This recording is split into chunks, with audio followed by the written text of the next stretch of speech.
गांव के बीचों बीच खड़ी ईशा की आंखों में आंसू थे, लेकिन उसकी आवाज में डर नहीं बल्कि हिम्मत थी। उसने साफ कह दिया कि कोई भी ऐसी परंपरा जो किसी इंसान की इज्जत को ठेस पहुंचाए, उसे वह कभी स्वीकार नहीं करेगी। उसके शब्द सुनकर वहां मौजूद हर व्यक्ति हैरान रह गया।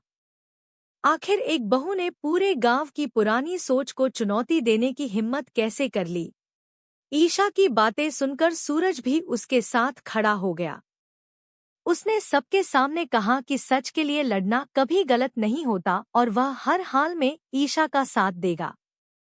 यह सुनते ही गांव में फुसफुसाहट शुरू हो गई। कुछ लोग ईशा की हिम्मत की तारीफ कर रहे थे, तो कुछ उसे परंपराओं के खिलाफ जाने वाली लड़की बता रहे थे। तभी ताऊ जी गुस्से से भर उठे और बोले कि गांव के नियमों को बदलना इतना आसान नहीं है। उनके मुताबिक परंपराएं ही समाज की पहचान होती हैं।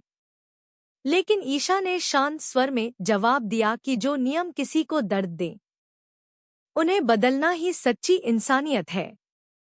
उसकी यह बात सुनकर कुछ पल के लिए पूरा माहौल बिल्कुल शांत हो गया।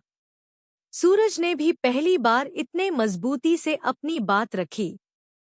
उसने कहा कि फैसला सिर्फ ईशा का नहीं, बल्कि पूरे समाज की सोच का है। अगर आज किसी बेगुनाह को गलत साबित कर दिया गया, तो कल कोई और भी इसी अन्याय का शिकार हो सकता है। उसके शब्दों ने गांव वालों को सोचने पर मजबूर कर दिया कि आखिर सही कौन है और गलत कौन। इसी बीच ईशा ने एक ऐसी बात कह दी जिससे सभी चौंक गए। उसने कहा कि उसके पास एक ऐसा सच है जो सबकी सोच बदल सकता है। यह सुनते ही ताऊ जी के चेहरे का रंग उड़ गया। आखिर वह कौन सा राज था जिसे ईशा इतने दिनों से छुपाकर बैठी थी? क्या इस सच्चाई के सामने आने के बाद पूरा खेल पलट जाएगा?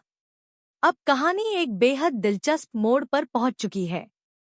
एक तरफ पुरानी परंपराएं हैं और दूसरी तरफ सच और इंसानियत की आवाज। क्या ईशा अपनी बेगुनाही साबित कर पाएगी? क्या सूरज अंत तक उसका साथ देगा? या फिर गांव वालों की सोच उनके रिश्ते के बीच नई दीवार खड़ी कर देगी? क्योंकि कभी-कभी सबसे बड़ी लड़ाई अपने सम्मान और